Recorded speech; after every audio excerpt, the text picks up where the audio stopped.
That was a bad one for the Celtics last night, Mazz. And I'll tell you what. To me, the story was Tatum and Mazzulla in that order. Tatum and Mazzulla cost them that game. And certainly one game doesn't matter in the regular season, doesn't matter for seeding, it doesn't matter for home court. You've got it. You've got the East all wrapped up. It's not about the loss in and of itself. It's about how you feel about the team going forward. And I start with Tatum and Mazzulla, and that's what cost them the game. That's my take. What's yours? I start with Tatum, and I don't want to say I end with Tatum. And let me just say quickly that, you know, they blew the game over a series of minutes. They completely went to sleep. So, and I'm not telling you that the last minute, the last possession, or the last possessions aren't huge factors in the game, because they are, and it's an ongoing problem with this team. So they put themselves in a spot where they had to execute again at the end of the game, and then they can't do it. So now, with regard to Tatum, just watch the final, a couple of possessions in the game, starting with the follow-up by Wade, the dunk that gave Cleveland the lead. Watch Tatum. He's at the free throw line. He just stands there. So how does a guy get basically run right down the lane, grab the ball and dunk it, and no Celtics are really contesting the thing? Porzingis got caught kind of flat-footed there, so I hold him a little less accountable because he was sort of going for the rebound and sort of, you see it looks awkward. But Tatum is, you gotta crash the rim there. You've got to crash the rim. You can't give up an offensive rebound. I'm as pissed about the defensive possession as I am about the offensive one. But you're right. Tatum shot him out of that game. Sorry, Murray. Tatum shot him out of the game. I went back and watched the whole fourth quarter because I missed it in real time. I watched the fourth quarter this morning. He was missing from all over the place. Missing in the lane, missing at the rim, missing from three. Jayson Tatum, fourth quarter, 12 minutes, played every second. 1 for 9 from the floor. 0 for 2 from behind the three. It wasn't just chucking threes, although he did some of that. Minus 17, 2 points. And they kept going to him over and over and over again. And Jayson Tatum shot you right out of that game. And there was no adjustment. Every once in a while, there would be something there with Derek White and Porzingis or Holiday and Porzingis, and that seemed to work a little better. You know who was invisible? Got nothing, not a drop? Jaylen Brown. Correct me if I'm wrong. Not that I care about these awards, but it's just to tell. Isn't Jaylen Brown the NBA Player of the Week? Correct. Yeah. Didn't he win the Player of the Week thing? Yeah. So he's like, just using that as a jumping off point. One of the hottest players in the NBA. Jaylen Brown, fourth quarter. 5 minutes, 14 seconds. Again, Tatum played all 12 minutes. Brown played 5 minutes. Look at his score sheet. Look at his score sheet in the fourth quarter. What do you see there, Mazz? My guess is it's all zeros. Zeros across the board. No points, no attempts. Nothing. Not a rebound, not an assist. How many times did he touch the ball in the fourth quarter? But yet they kept going to Tatum over and over and over again just to watch him miss. So this is even before I'm getting to the last possession. He shot them out of that game. And then you get to the last possession, and that is just bad basketball. Sorry. And that's on Tatum. That's on the coach. I know, as you heard Scal say there, they want to get, I think he said it there. Maybe it's another cut that we're going to play.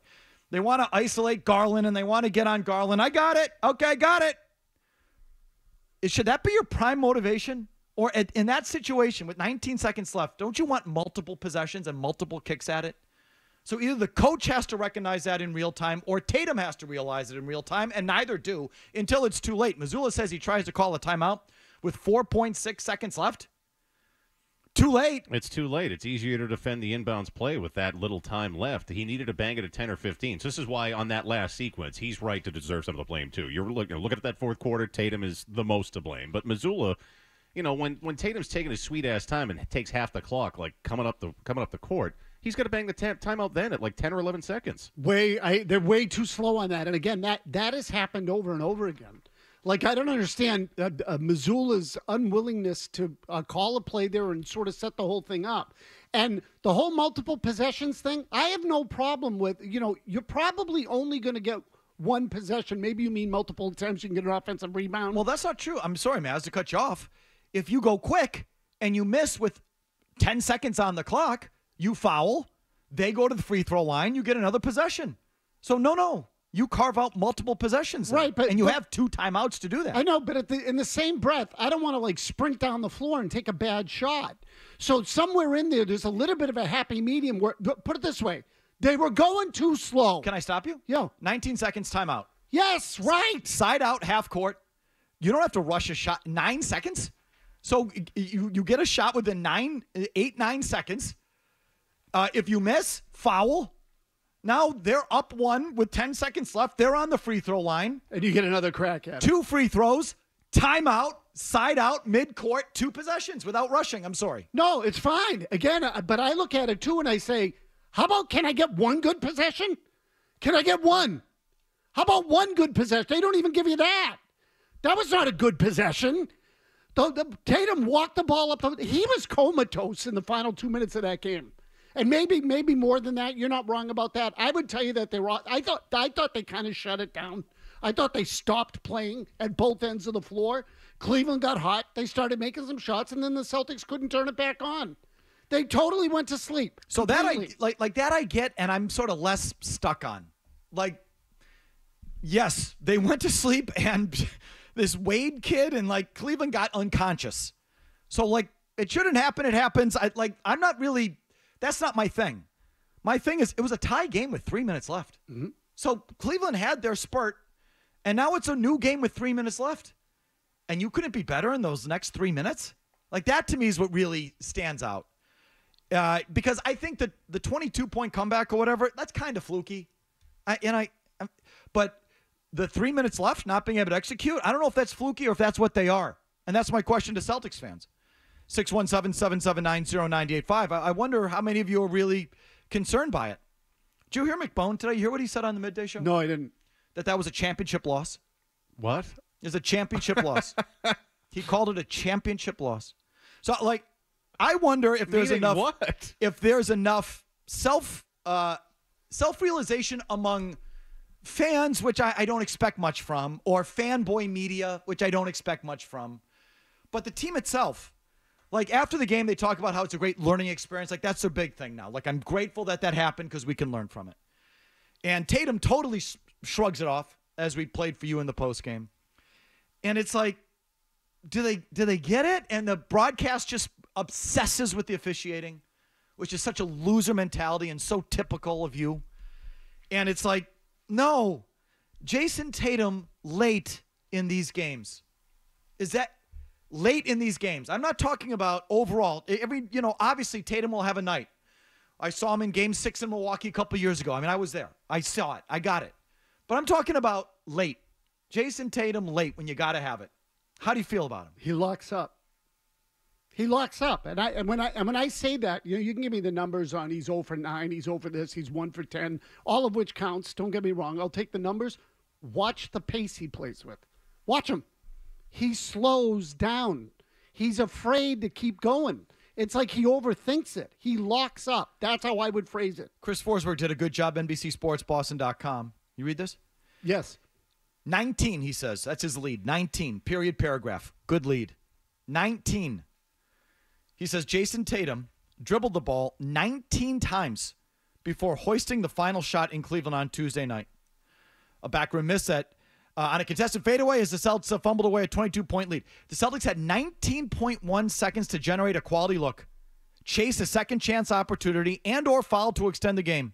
Instead, Tatum dribbled the ball 19 times while Joe Mazzulla's overdue request for a timeout went unnoticed, and the Celtics suffered a loss for the first time in over a month. 19 just pounds the ball into the ground. 19 times is right. And I'll tell you what, even before that, this occurred to me the other day that, when they're playing right, the ball moves. The ball moves. And you know what, Tatum? I used to say this about Brown. It kind of sticks now. The ball gets to Tatum and he over-dribbles. He puts it on the floor. He wants everything to spin off of him. And it's become a little too Tatum-centric. It's Tatum's ego sort of creeping in and invading their effectiveness in the half court. This is the downside of becoming too Tatum-centric. I mean, Gasper talks about this all the time. I saw it. That's what last night was. That was making that about Tatum. Because, again, Porzingis, tip of the cap. good team basketball player. He is. He's terrific. The ball moves, good passer, good cutter. Between him and Holiday and Derek White, there's some team basketball there. But instead of doing that, it's Tatum pounding the ball into the floor. Tatum with 1 for 9 from the floor in the fourth quarter. And it's Tatum. Meanwhile, Jaylen Brown, the player of the week in the NBA, only gets 5 minutes and zeros across the board. Barely got a touch, it felt like, in that fourth quarter.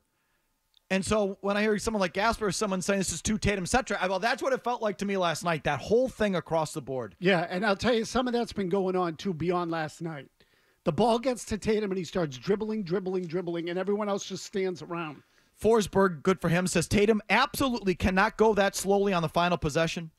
Mazzulla absolutely cannot let Tatum go that slowly on the final possession. And a team that prides itself on playing with pace, moving the basketball, and identifying an ideal matchup cannot settle for a 19-dribble fadeaway. Mm-hmm. Good job. Absolutely right.